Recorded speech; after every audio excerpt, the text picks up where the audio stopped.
You just take a seat. All right. Thank you so much for coming in. I'm Mary, by the way. I'm Mary. Tonight. Tonight, nice to meet you. Nice to meet you. Don't mind the giant microphone above your head. I'll try not to. There are 3 photos in front of you. If you could just pick one, it doesn't really matter which one it is, and show that one to us. All right. Could you describe her to us?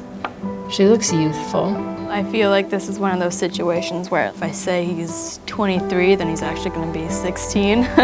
Hispanic, maybe not full, but part. Similar to me, actually. Well, I mean, she's young, so probably has a lot of things to look forward to. I would describe him as friendly.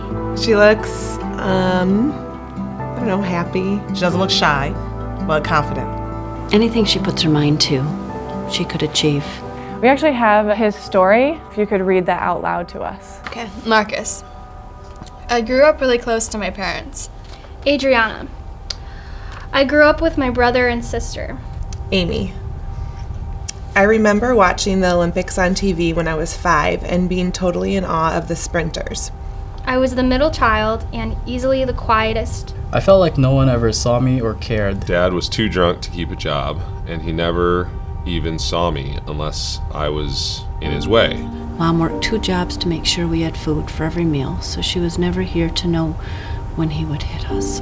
One day when I went to the mall, like I like to do to be out of the house, a man came up to me and told me I was beautiful and asked me on a date. On our first date, he drove me around in his car and said we could eat whatever I wanted. Every time we were together, he bought me something new. Tom really cared about me, and Tom really made me feel special. I was in love with him. After only going out for 3 weeks, Tom offered me a way out of my home, asked me to move in with him. So when he asked me to have sex with him, I did. He would put his hand over my face until I couldn't breathe. Tom had friends over pretty regularly, and I could tell that some of his friends were into me. So I kept my door locked and hoped that no one would bother me. After a few nights of crashing there, he said that I still owed him for letting me stay at his place. He said he had a friend who wanted to spend an hour with me. He told me I might have to do some stuff, but not to worry about it. It's not a big deal. When I didn't want to, he slapped me and said no one ever cared about me like he did. But I didn't know what else to do because I needed a place to stay. His friends forced themselves on me and took turns while he watched. One by one, they come down to the basement, telling me how pretty I am.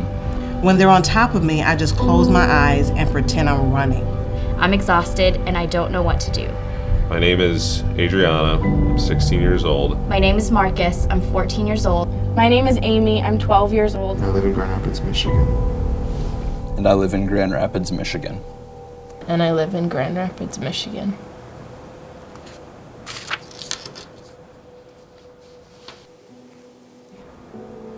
That was very different than what I thought.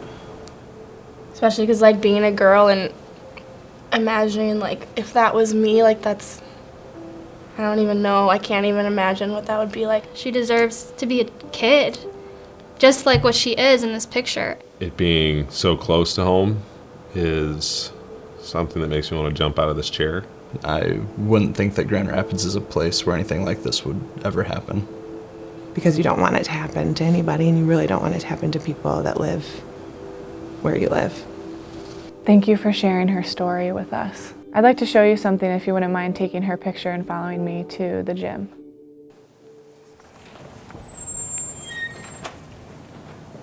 Oh, wow.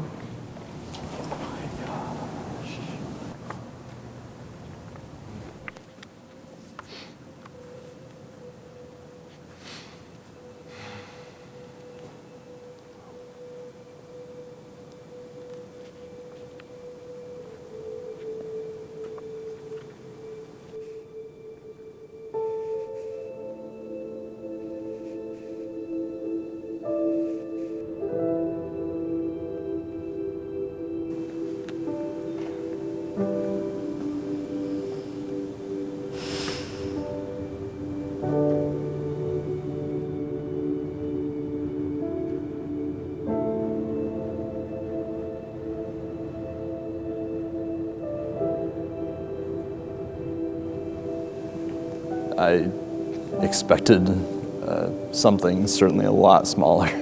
Bar graphs and numbers, but this is These are actual people. I don't know, in like my world, in my bubble or whatever, we don't talk about this. It's not something you think about. You know, what we see is only on the surface. I mean, looking at this, sex trafficking doesn't have any discrimination, that's for sure. Ages, genders, can affect anybody. It hits you right in your heart, your gut, your stomach. It's like, wow. Now it's like I feel like I have this weight of responsibility to see how I can help. Changes through greater awareness and making people realize that this does happen here and will continue to happen until we decide to make it stop.